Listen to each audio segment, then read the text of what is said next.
The following was recorded in front of a live studio audience at the Studio 21 Podcast Café. This is the United Podcast Network. Welcome to the Pit Life BBQ podcast. Join us around the pit as we talk all things barbecue. Now here is your host, Johnnie Mags. What's up, everybody? Welcome to the Pit Life BBQ podcast, coming to you live from the Studio 21 Podcast Café in Salem, New Hampshire. For the last time. I want to know how long it's going to take me to get that out of my head. I know. I'll fumble on it a couple times. Kind of melancholy right now. I know. Me too. You know? I was like, I almost just don't want to talk to you today. But then me not talking is like impossible. So. Hey, it happened. But I know. For the last time, for us being together. That's right. I know. What are you going to do without me? Get yelled at by her. Oh, that's all right then. She'll tell me how to run the show. Hey, I don't yell, so now you're in trouble. See? Yeah. All right, that's fine. All right, maybe I'm going to stay. I don't know. Anyway, let's get right into it, Chrissy. Let's do it. Today's episode brought to you by... Well, still will always be brought to you by, but for the last time with me reading it. Today's show brought to you by the #1 best tasting shake on the planet, Uncle Steve's Shakes. Uncle Steve's Shakes are handmade, hand-measured, hand-mixed, and hand-packed. Uncle Steve's Shake is made with only the finest of ingredients and comes in 15 amazing flavors, including the CJ West Coast Shake, Texas Cajun, and the All-American SPG, which is no sugar, no MSG, vegan, and keto-friendly. No matter what you're eating, Uncle Steve has a shake for it. Don't forget my personal favorite with all its peppery barbecue goodness, the sauce with no name. If you have any questions, Uncle Steve has great customer service to help you with all your shake needs. Go to UncleStevesShake.com to order your shakes today. On that website, you're also going to find some fantastic shake tips and recipes. You're going to be amazed at just how versatile Uncle Steve's Shakes are. While you're online, head on over to Facebook and join Uncle Steve's Shake Nation to stay up to date with all the latest creations made using Uncle Steve's Shakes. Maybe share some of your own while you're there. It's time to step up your backyard barbecue and your competition barbecue game, people, with Uncle Steve's Shakes. Shake some on everything. Also brought to you by Two Guys Smoke Shop and TwoGuysCigars.com. Whether I'm barbecuing or not, I always keep the smoke rolling thanks to my friends at TwoGuysCigars.com. Today, I am smoking the extremely limited edition. It's almost guilty of me to even say it because chances are you can't get it.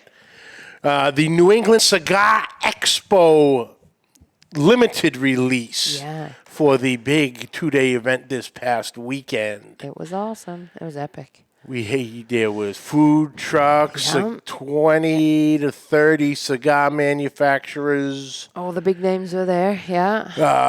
Got to hang out with Bill Burr. Famous Boston comedians, Tony V and the one and only Bill Burr were there commentating on the micro wrestling, which was micro wrestling, if you want to be politically correct. It was midget wrestling. It was awesome. Awesome. But thanks to my friends at TwoGuysCigars.com, I get to smoke some of the best cigars in the world, and so can you. Just visit TwoGuysCigars.com for your perfect barbecue companion. That's the number 2GuysCigars.com. Today's show also brought to you by Magna Chef Gloves. Whether you are the family grill master or a professional pit master, quality tools make it easier for you to be your best on that grill. Longtime firefighter and founder of Magna Chef, Alan Fonte knows a thing or two about fire management. He designed the Magna Chef Gloves and the Freedom BBQ Gloves for you to get in and out of fast with those magnetic swivel plates. You can easily slip in and out of these gloves, and they're going to keep your hands cool and allow you to cook and grill safely. No more getting stuck in hot gloves. Depending on your glove preference, Magna Chef Gloves has two fantastic options for you. The first is the classic Magna Chef barbecue glove, made of food-grade silicone, web fit for firmer grip, dishwasher safe, one size fits all, and heat rated up to 500 degrees Fahrenheit. Second option is the Freedom BBQ gloves. It's a more traditional 5-finger flexible and pliable grip, a 14-inch long cuff to protect your forearms, made of heat-resistant neoprene, heat rated up to 932 degrees Fahrenheit. These gloves help extend your time over that fire and keep your forearms safe. Both styles of MagnaChef gloves are great for barbecue and kitchen use. Head on over to magnachef.com. That's MAGNE chef.com and order yourself a pair of both today. And at the checkout, make sure you use the promo code FreedomLives for 10% off your order. MagnaChef barbecue gloves, master the fire. Freedom barbecue gloves, take a stand, free your hand. Nice. Also brought to you by CustomCuttingBoardsRUs.com. Ian Hemming is building what I consider the Yeti of cutting boards out of Magnolia, Texas. These boards take an absolute beating, from the dishwasher board, which is your standard countertop board, to the absolutely massive 18 by 36 inch brisket board. And for the pizza lovers out there, for that perfect even slice every time, we got you covered with the pizza board. All boards UV protected, rubber nubs on the bottom, so even on a wet surface, the board will not slide on you. Deep lip reservoir to catch all the juicy goodness. Custom engraving is available, so a team name, possible logo. Multicolors multicolor combos available. Check them out at CustomCuttingBoardsRUs.com. That's the letter R, us.com. All right, Newland just texted me that saying that the video feed dropped, but apparently it's still on because I haven't missed a beat. Yeah, me too. So it could be a him problem. So Daddy Dutch, what's up? Chapin, John Long, what's up? Matt Wilford, Chris Rosinski, brother, what's happening? Big Rome, Happy Place Barbecue, what's going on? Chris Sweet, what is happening? Well, let's kick the last one off, and who better to have than one of my many on the list. So let's get right down to it, fresh from the Royal this weekend. Ladies and gentlemen, you know him as Butter, but you also know Warpig BBQ, that incredible, insane smoker, which I might have to have the wife surprise me with another custom one, some wild thing like that, seeing she wouldn't let me buy the real tank I found on Facebook Marketplace the other day. But ladies and gentlemen, from Warpig BBQ, please welcome Mr. Dennis Butterworth. What's up, Butter? How's it going? Good, brother. Thank you for taking time, brother. I appreciate it. Absolutely, not a problem at all. Just watching it rain for the first time in 2 months here in Texas. Ooh, might have dropped the temperature down to about 96, maybe? Yeah, we're actually looking for some 50s this weekend. I think we'll be in jackets. You'll see all the Ugg boots come out with the ladies. So 50s, that's beach weather, brother. Yeah, it's pumpkin spice season now. Oh, that's awesome. That is awesome. Matt Pereira, what's going on? So Butter, first, tell us a little bit about you, who you are, and how you started your journey in barbecue.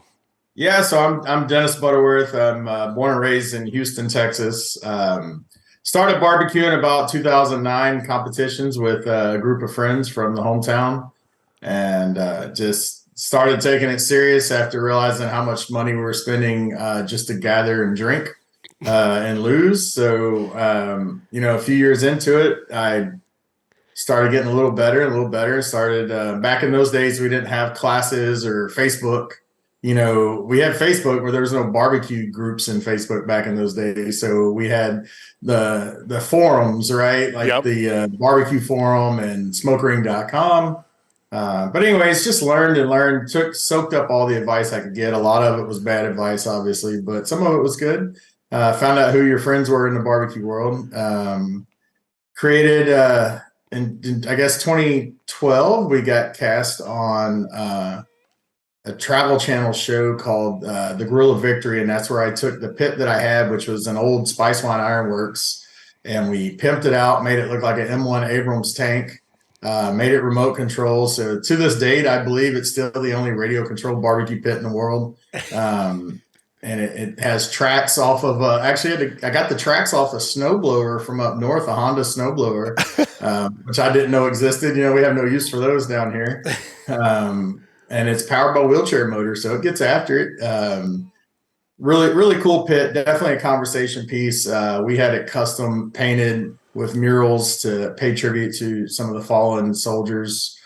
Chris Kyle, some of the members of Marcus Luttrell's SEAL team from the Lone Survivor Operation Red Wings. It's a photo that he sent me, and I have my mural artist painted on the side. So really a great conversation piece at cook-offs to kind of spread the word about, what our soldiers and sailors go through under deployments, going above and beyond. I myself was an Army tank driver. I drove an Abrams tank, so it kind of explains my infatuation with tanks. Yeah. But yes, that's me. Just been competing since 2009. We average the last 10 years, probably about 30 to 40 cook-offs a year. Fast forward 2017, I created a little barbecue sauce called Fubar, trademarked it for use on butts and ribs.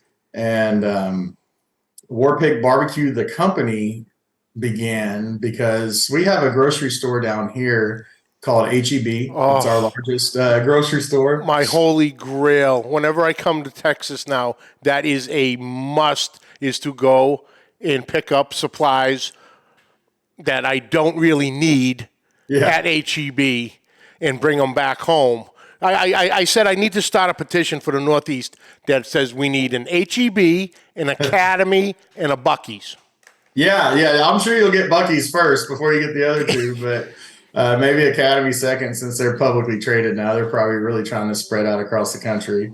But HEB is our little jewel down here, and they do such great things for small businesses and just Texas-owned businesses. And they have a running contest every year called the Quest for Texas Best, where they look for the best products that are made in Texas, no matter what size of the company. And you submit your products, and it's about a 6-month-long contest, of them going through different rounds of judging, and they usually get about 900 contestants with different products. I mean, you'll go against popcorns and wineries, big time wineries, salsa, lots of jellies, of course, barbecue sauces, rubs, everything that you can imagine gets submitted to them. Well, I made it to the top 25 out of that contest. And when you make it to the top 25, you get invited to the finale, where you go before this huge panel of judges. And it's kind of like Shark Tank. You pitch your company, you pitch your product, you explain, why yours should be set apart from everybody else's. You just tell your whole background.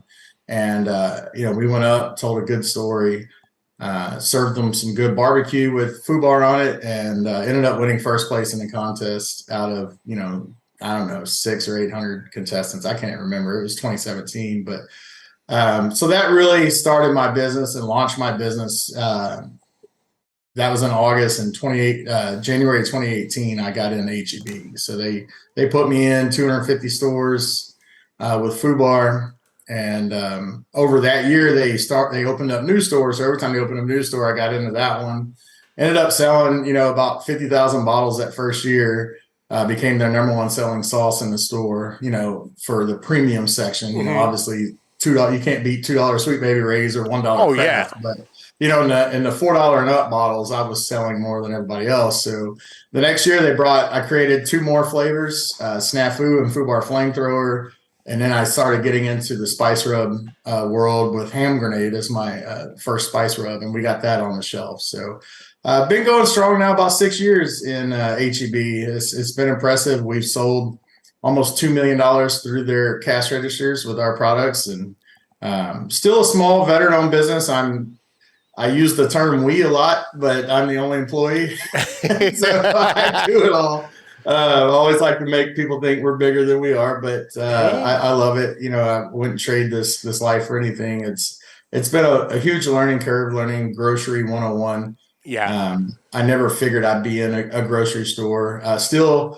Still focused on competition barbecue though throughout those 6 years, and got a couple years back, kind of got more involved in the sanctioning bodies of competition barbecue, because we saw some separation here in Texas with some new sanctioning bodies opening up, and I got nominated and won the office of vice president of IBCA, which is the International Barbecue Cookers Association, which is as old as, it's funny because IBCA and KCBS were pretty much born on the same month in the same year. And so they're both the same age. You know, we've been around that long, and have always been the largest in Texas. And didn't really want to be on the board of that, you know, of any organization. You know, I just didn't think I had time, but also didn't want to see it fail. So we did that. I did that for the last 2 years, and now here I am, the president of IBCA. That's what I was going to bring up, Mr. President. Yeah. So they were like, "Yeah, you've done such a great job. You know, your term's up." And I said, "Yeah, I'm done." And, no. Somebody nominated you for president. So here I am. Now I'm the president of IBCA, and I have 2 full-time jobs. I'm also on the board of directors for the Folds of Honor Foundation here in Texas, the South Texas chapter. But I love it. Like I said, man, I wouldn't trade this life for anything. I love to stay busy. I'm always on the road trying to share the sport of barbecue and the world of barbecue products. It's exciting. Beautiful. And I almost laughed out loud. Kent, you know, Daddy Dutch. Yeah. He took your pumpkin spice season. Here's the comment. So help me God, I'll F up the first person I see cook a pumpkin spice brisket. It's probably been done. Been done, but do it, Dutch. You might go viral. You never know. Yeah, create the rub. I mean, somebody's going to buy it, I'm sure. Pumpkin spice rub. Go great with your latte in the morning. Oh, for sure. Randy, what's happening, brother? Big Salinas. C-Mac, what's going on? So, yeah, well, let's run into the IBC. Hold on. Let's go back to your line. Sure. So going into HEB, did they realize what FUBAR stood for? Well, that was the whole thing. At the time, I had my friends recommended the contest. Like, hey, you need to get in this contest. And I was like, man, my product's named FUBAR, you know, like it's funny, you know.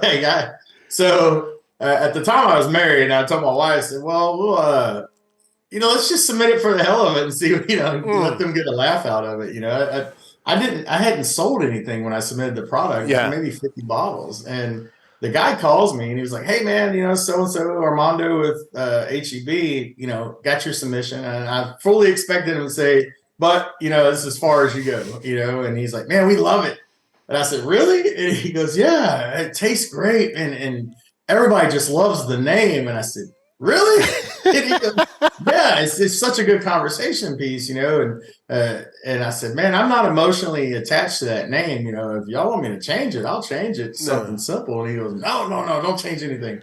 He said, but if you make it to the finals and you go to pitch it, don't explain what the acronym really means. I said, all right. So, you know, my next product that I got in HEB was called Snafu. So, and FUBAR flamethrower. So yeah, it's in there. Every once in a while, you have to explain it to some wise guy that comes by, and when we're doing a store demo, and he's like, "Oh, I know what FUBAR stands for." I'm like, yeah, me too. It's right here on the bottle for use on butts and ribs. Beautiful. So now that was the sauce line, and you were saying the ham grenade was your first seasoning. That's my first, yeah. So then and then I've got Bullzuka, and I have Sergeant Butter, which is my latest one. Now, tell me about the Sergeant Butter. Yeah, so Sergeant Butter, it's such a wonderful rub. I've been waiting to come out with it for a while, so we test everything in competition before we put it out, and that's what kind of separates us from some of the more commercial guys. They don't have that ability to do. Yeah. And so we get real-time feedback, and Sergeant Butter started tearing up the competition world without anybody knowing it, because I wasn't tagging it or saying anything about it. I was just using it on my chicken, and I just started walking like crazy with my chicken. And I started using it as my base layer of every turn-in that I did. And it's what it is it's a dehydrated butter, salt, pepper, garlic, onion, and a little bit of white sugar for caramelization.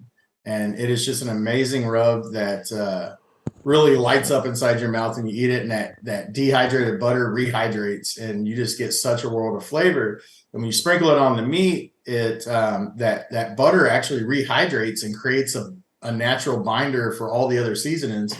So if you use it as a base layer, it's going to grab the next rub you put on top of it. I know, there's a lot of people that use binders for whatever reason. I've never done it. I never use mustard or anything like that, but I just let the meat sweat take over, but that butter really helps grab more of it and hang on to it. So, and it's so good. My nickname obviously is Butter. It's been that way since I was a little kid. And I wasn't a sergeant in the Army, but my dad was. And so I was able to, on the label, pay tribute to my dad, Richard Butterworth, for giving me, the inspiration and the joy of grilling and barbecuing, because that's who I learned it from, who so many of us learn it from. Yeah. So it was really huge for me to be able to put that on the label, what Sergeant Butter means, Army Sergeant Richard Butterworth, and really just kind of pay tribute to him. And it was a big deal for him. I kept it a secret. So I blew up this real nice label on one of the bottle labels and had it printed out and framed, and on his birthday gave it to him. And he had no idea what he was looking. He's like, "What am I looking at? Is this your new rub?" And I was like, "Yeah, but read that little section right there." And he just, couldn't help himself. He was so excited. So. Oh, beautiful, beautiful. So Randy Salinas from Big Salinas BBQ just commented, Dennis has the best comp day tradition. Yeah. Explain yourself. So, I have, I'll toot my own horn. I've got a cool smoker, but I have the best sound system of any barbecue trailer out there. There's no doubt about it. I mean, it's marine grade jail audio, subwoofers and all. I mean, it's loud. And so I give you till 7 a.m. on game day. On Saturday morning, you should be awake by then, right? At 7 a.m., everybody should be awake tending to something. So at 7 a.m., I fire off Reveille, and then right after that comes the national anthem. So everybody's working on it at every cook-off we go to. And every once in a while when we travel out of state or to a new city in Texas, I have to go out and tell everybody, hey, just so y'all know, at 7 a.m. tomorrow, this is going to happen. So don't be mad at me when Reveille comes across, because it's loud, it's a trumpet. Yeah.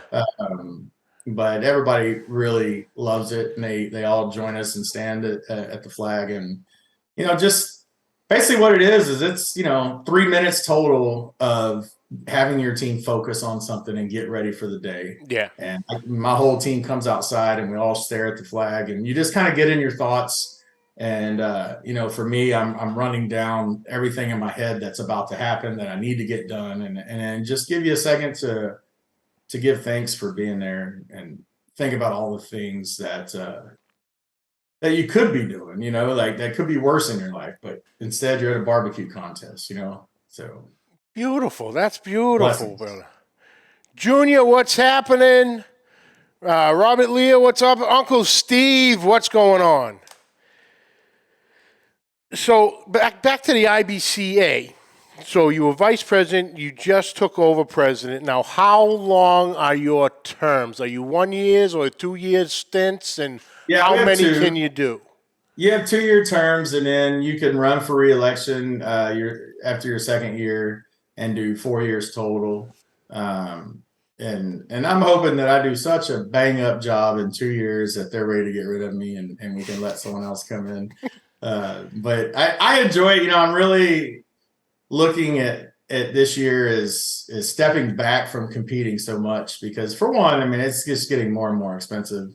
But for two, I really want to be a good ambassador for IBCA and travel to the cook-offs, check in with my promoters and my head judges and the cooks, and just be seen at cook-offs and listen to what their concerns are and what they're excited about, because so many of our cooks will cook multiple sanctioning bodies, and, they'll choose a cook-off for whatever reason, whether it's the venue or the payout, or just the weekend, I wanted to do them on that weekend, and they really don't care about the sanctioning bodies, but some of them do. Some of them are, I'm diehard this or diehard that. So I kind of want to know, what is it that makes you love this one but not ours, or love ours but not theirs, and help guide our board to make decisions to really grow the sport.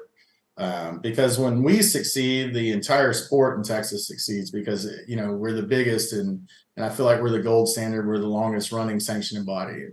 And so that's really what I plan on doing is just helping grow the sport of barbecue across Texas and in other states, because we're not just in Texas. We have cook-offs in New Mexico, Oklahoma, Louisiana, and anywhere else that somebody wants a well-judged event. There you go. Now, obviously, up here in New England, we're used to KCBS, and so what's the? I guess I go. What's the setup for IBCA? You know, are you cooking all 4 proteins, turn-in times, things like that? What differs from the KCBS? You know, quote unquote standard. Yeah, so there's 2 main differences between IBCA and KCBS. One is IBCA is 3 meats only. So we're brisket, chicken, and ribs, pork spare ribs, and it's pork spare ribs only. It can be St. Louis cut, but has to come from a spare rib, right? Okay. So no baby backs, no country style. The chicken has to be a chicken half, fully jointed, so that means it's completely together, chicken half. So the challenge is to be able to cook that breast meat and dark meat perfectly at the same time and get it done. So it's a lot more challenging there. The other main difference is our turn-in times, our intervals, right? Where KCBS, you have 30-minute intervals between turn-ins. At IBCA, you have an hour and a half. Okay. So you have 12, 1:30, and 3 are your 3 turn-in times. So it gives you a little more time to relax, regain focus before having to do your next turn-in. Maybe have a beer or talk to somebody, and enjoy it.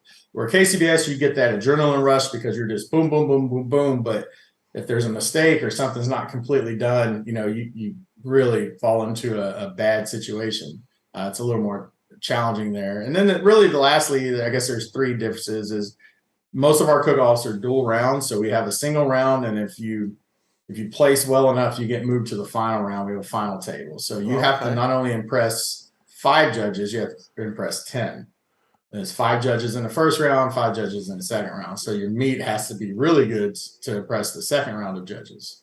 Okay. Now, is that a like a second turn in almost? Nope, it's all in the same box. So the KCBS, each judge gets his own piece of meat. They pick it out of the box and they can eat it, wrap it around a finger, do whatever they want to, right? With IBCA, each judge gets a plastic knife and a fork, and they have to cut a piece off of one of the say, let's just use ribs, right? They open the box. There's 8 ribs in a box. They have to cut a piece of rib off a bone and eat it, and then pass the box to the next judge. Same with brisket. Same with chicken. So a chicken, they can pick whatever part of the chicken they want to eat off of. So you'll have some judges judging your breast and some judges judging your thigh, and maybe some get a wing. So that's the difference there. So that meat now, like say chicken, when it goes to the second round, it's already been cut on a bit. So it really has to be a nice juicy chicken. Yeah. Well cooked to maintain that moisture level going into the second round. Yeah, because that's gonna be sitting for a bit. Yeah, we're really streamlined now, though. So it used to, in the old days, there could be 3 or 4 rounds that you go through. Oh wow! And that used to frustrate the hell out of me because I'm a big, always worry about contamination, cross contamination, or hey, is that sanitary? Is the meat dropping below the proper temperature zones? And with all those levels. So a few years back, the IBCA changed it to 2 rounds only. And if you have less than 21 teams, it goes to single round. So that's just a different thing. But cool.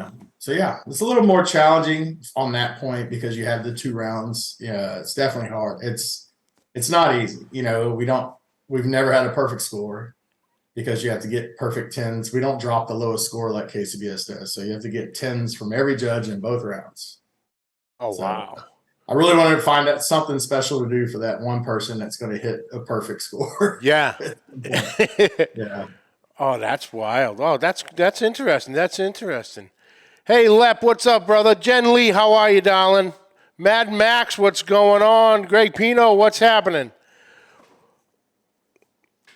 You also are, like you were saying, you're trying to step back a little bit from the competition and concentrating on everything, with all the boards and the IBCA that you're rolling with.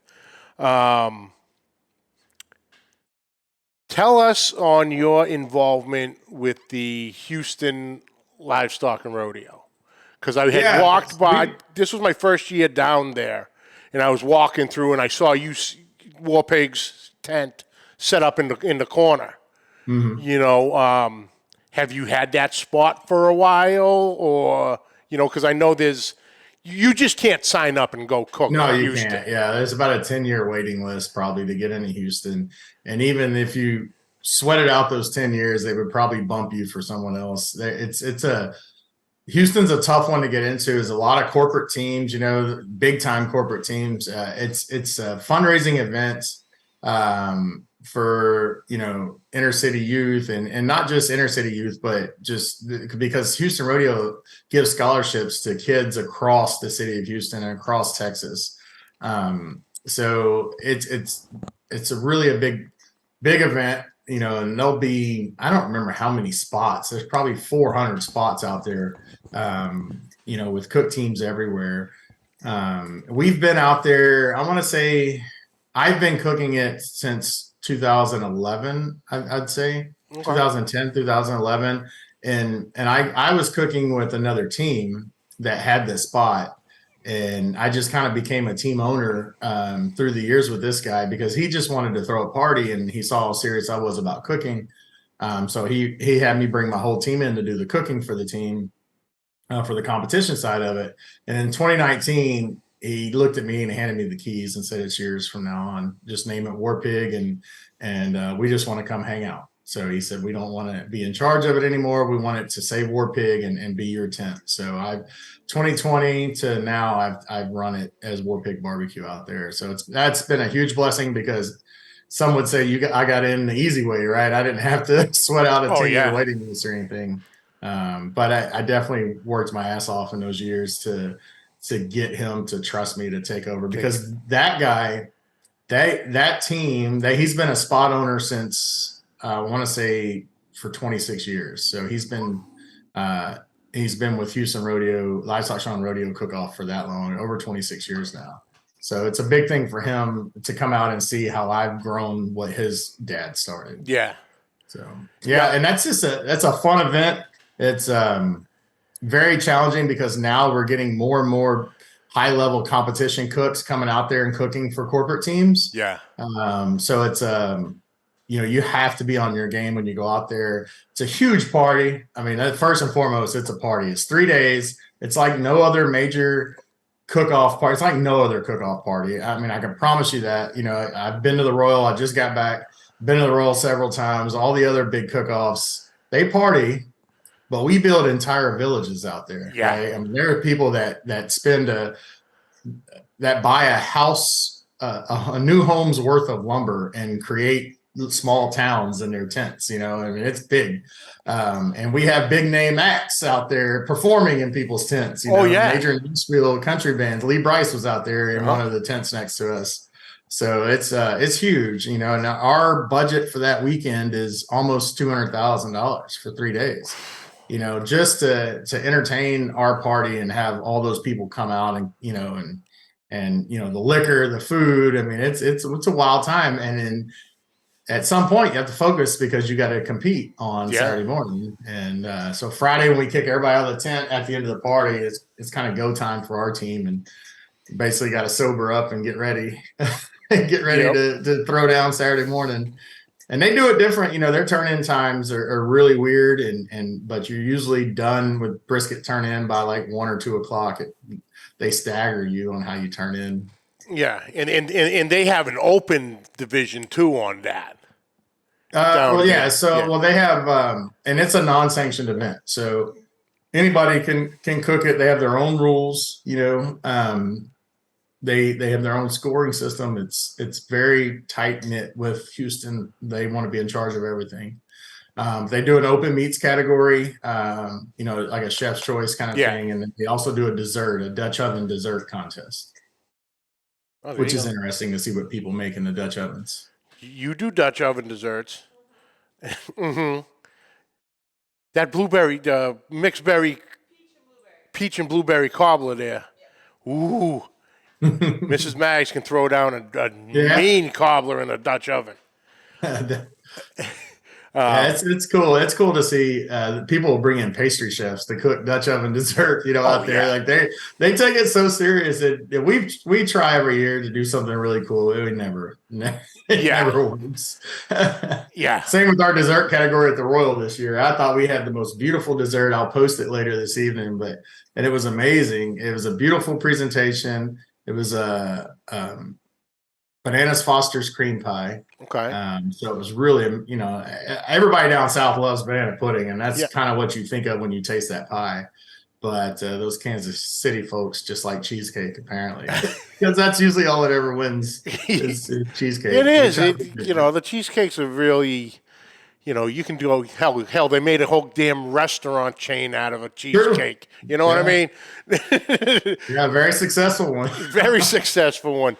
It takes you 3 days to read the menu, but that is what it is. But yeah, I agree. Like I said, this was my first year at Houston, and just walking around, you going, holy shit. Looking at some of them. We were with Uncle Steve at Lonesome Dove Cookers. Mm-hmm. So if you left our tent and walked down, I guess back, it would technically be back towards the entrance.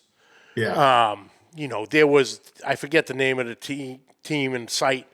They had it was an old Western town. Mm-hmm. It had that the mill wheel going around, and they had whole hogs just sitting there. That's crazy. With live fire. It's like, oh my God.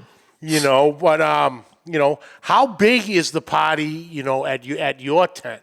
Yeah, so what's funny is everybody thinks we have this giant spot out there, but we really only have 2 spots. So it's in total, our tent is 40 by 100. Yeah. And so we'll have 1,000 people total usually throughout the 3 nights. So but this year was our biggest party ever, and we averaged about 650 a night for all 3 nights. 650 people. Yeah, it absolutely blew my mind. And it's fun. It's extremely stressful, and it's just another full-time job that I take on. And I was typing a sponsor letter up before this podcast, so we're starting planning now. I just paid the entry fee last week, so it's getting real. It's getting real. I was walking around just taking it all in. It's like, oh my God, this is fantastic, and I'll be coming down. I'll be coming back down this year. And I'm going to try to do a little something, because I noticed something when I was down there, and I'm going to try to change that. I don't want to give anybody any ideas right now. I'll let you know after the fact, because you're going to be kind of involved in this indirectly if you can. But but yeah, that was awesome. So with all the years of competition, what would you say is the one competition that really stands out in your mind you can't forget? Like, I guess the most meaningful, be it the first competition you ever did, your first GC, what do you think? So in I'm gonna say 2016, when I was cooking Houston Rodeo, I finished 8th out there, and that was really exciting, to make the stage in front of thousands of people. I stood next to Darren Worth, who was on stage with me, and a whole bunch of other guys, and it was very humbling, to be up there on that level, and I always remember that as I turn in at Houston every year, like how humbling it is just to be able to have that opportunity to cook at Houston, because it's extremely difficult. My favorite cook-off of all time will always be Danny Dietz, Memorial Day. It used to be called Danny Dietz Memorial Day Cook-Off, and now I think that's what it used to be called. But I know it's always Danny Dietz Memorial Cook-Off is what it is now, and it's on a wonderful weekend. It's the weekend of 9/11, which is a great weekend for us to gather up and just remember everybody that we've lost in line of defending this nation one way or the other, whether it's, fire department, the police, or our troops. And that cook-off has been so well run every year. They have amazing trophies, and it's a mission that I support in veterans causes. And so I'll always do that one, no matter what sanctioning body sanctions it, who runs it, doesn't matter. You'll see a Warpig trailer there. Yeah, for sure. Jen does an incredible job, and I was able to meet Jen finally in person at Houston this year. And we were messaging back and forth, and it's like, oh yeah, I'm going to be at the site number, and I'm like, all right, well, I'll get over there.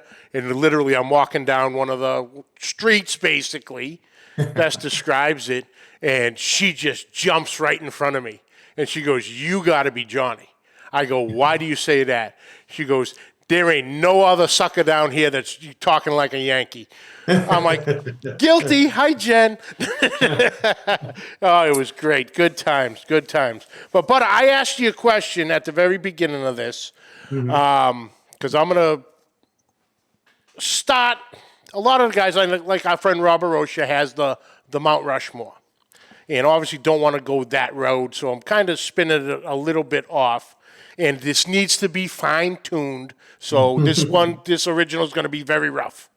But with the popularity in fantasy sports, if you were to set a fantasy barbecue team up, who would you have on that? And we'll start with, 5 members. Oh wow, 5 members. Well, first would be Darren, right? Darren is the Tom Brady. Yep. Darren's the only cook to win every major world championship in competition barbecue, including Houston. So I think he's my quarterback, definitely. Travis Clark would be another one. Travis Clark's one of my mentors, and he changed my barbecue competing or cooking around a lot just by taking his class. I mean, he's such a great teacher and such a great competitor, and he has a ton of grand champions. And then, I look down here in Texas because I really think Texas is the SEC of competition barbecue. You show up to a competition in Texas, you may have 2 world champions competing against you. You're not going to do that in any other state. And you may have 4. I mean, in Humble Rodeo, which is another one of my biggest wins, 140 teams, and there was 4 world champions going against me. Where are you going to do that at? So, you got to have Bill Purvis on the list. He's, what I call a newcomer. He's been around for a while now, but he's a newcomer to the scene. I mean, it just shows how old I'm getting. But, he hit the track running, and he's just been dominant in IBCA, dominant CBA, dominant in KCBS. So definitely want him on my team. And I don't want anybody on my team that can't cook a half chicken. Because if they can cook a half chicken, they can cook a chicken thigh, and they should be able to do both. And that's why I picked Darren and Travis. They both come down to Texas and done well. You got to have the big guy, Fred Robles, on your team. I mean, I'm telling you that he's one of the guys. Like when you see him pull up, you're like, oh, damn. You see Rio Valley Meat Trailer walking and goes, okay. Yeah, like damn. We're playing for second today. It's funny. You'll try to do some of these cook-offs in Texas, and you think you're going to get away and sandbag, and then and try to get a slump buster or something, and here comes Fred and Bill and Lee Hickle or somebody. Like, oh, damn, don't y'all leave me alone? Wow. Okay, so let me think. That's 4, Darren, right? Darren, Fred, and Travis. Oh, so I'll go with a 5th one because there's Bill Purvis, so a 5th. Got to go out of state for the next one.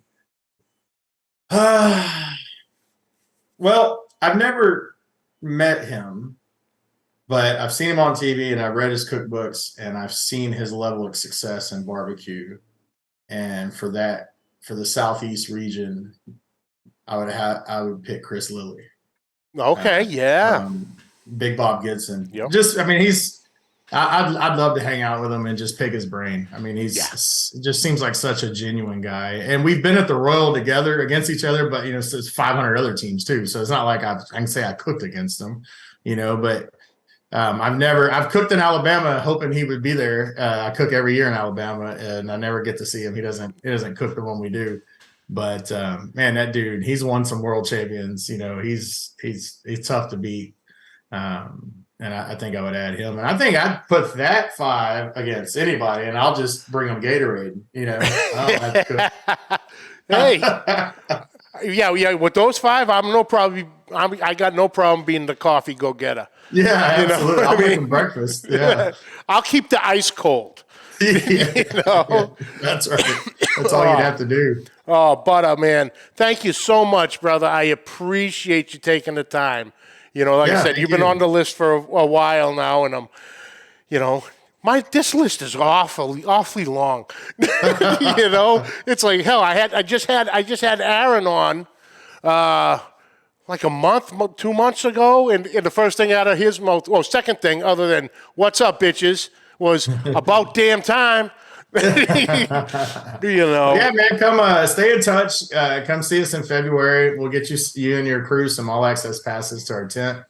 Awesome, so y'all can enjoy it and bounce around and see some other tents. And if you happen to be in Texas in January, the Warpig Winter Battle goes down January 19th, 2024. It's our second annual cook-off. It's a new thing I'm getting off into is having Warpig cook-offs now. So nice. We do some really cool trophies, and it's 100% payback. Warpig picks up all the expenses of the cook-off as far as, the sanctioning fees, the venue, and all that. And we paid out $15,000 last year, and so hopefully we'll have more teams and we can pay back more. So beautiful, yeah, beautiful. Where can everybody find you social media wise? Yeah, obviously warpigbarbq.com. That's BBQ, and that's our website where you can order swag or products.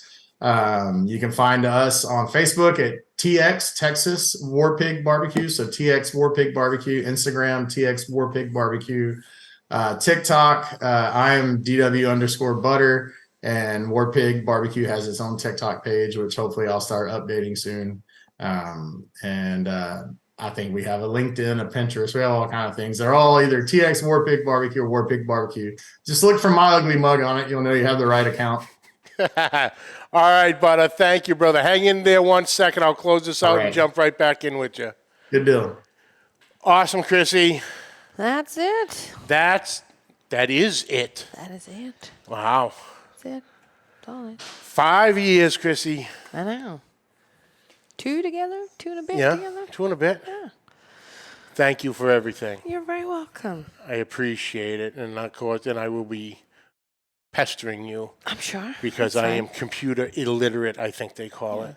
And just for the record, folks, he's not going anywhere. He's just leaving the studio. Like, I don't know. I'm reading some of the comments here, and it sounds very, farewell-ish. I'm like, no. No. You didn't watch last week. He's just not going to be here at the studio Not just here at the anymore. studio. He'll be coming live from Studio Mags out of... the Uncle Steve Shake Look, Studio. I'm already doing it wrong. The Uncle Steve Shake Studio. And up at the house. Yeah. Like I said, keep an eye out on the Facebook, social media posts. There's going to be a time change. Yeah. I'm working all that out, working the right day out. But you're not going to miss. I got any all my equipment is in. I just need literally leaving right now here to go to Walmart to get whatever cords I need for the soundboard because that showed up last night. And I'll be playing around with that this weekend. Thankfully, it's a holiday weekend. Hey, there you go. So I'll have an extra day to play around and get it up. So I'm hoping to have something for you on, I'm thinking either Monday night or maybe around 7 o'clock on Tuesday night. There you go. And like I said, I'm trying not to miss a week, but if I miss one, sorry, I'm just trying to get it all together and plus I got Fred Robles waiting in the wings on a date here. There you go. So so keep your eyes on Facebook, everybody. He's not going anywhere, and if he is, he won't be gone more than maybe a week. If that. So just keep your eyes peeled to Facebook. Johnny will keep you updated to when and where. That's it. We'll see us again.